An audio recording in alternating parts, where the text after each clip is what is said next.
আসসালামু আলাইকুম। এটা আমার মামা, আমার আপন মামা।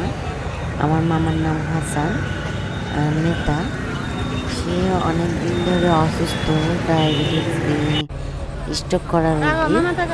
তারপরেও আজকে আমাদের সবার জন্য, মা বোন ভাই বোনদের জন্য সে আমাদের একটা সবার দেশের যে এই আমেরিকার কর্মস্থানটা যেন বন্ধ না হয় সেজন্য একটা পারমাণবিক বিদ্যুৎ কেন্দ্রটা যেন বন্ধ না হয় সেজন্য সবাইকে একত্র করে একটা মিটিং করতে চাচ্ছে যে মানুষ এটা এর দ্বারাই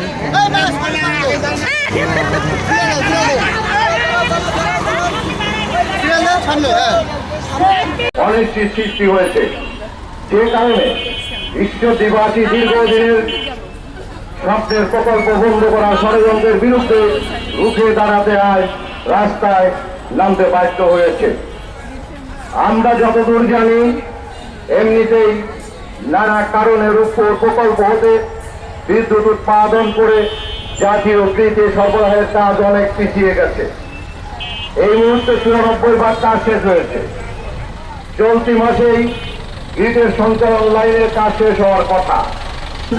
এর প্রায় ২,০০০ কর্মকর্তা কর্মচারী নিয়োগ দেওয়া হয়েছে। যোগ্যতা থাকা সত্ত্বেও এ সময় বিএনপি ও বিরোধী দলীয় কাউকে নিয়োগ বা যোগদান করতে দেওয়া হয়নি। এই বিষয়টি সুস্থ তদন্ত অভিযোগ করেছেন যে দাবি আদায়ের নামে এভাবে প্রকল্পের ভিতরে বাঙালিদের উত্তেজনা বিশৃঙ্খলা কর্মসূচি পালন করতে দেখে তারা নিরাপত্তাহীনতা অনুভব করছে।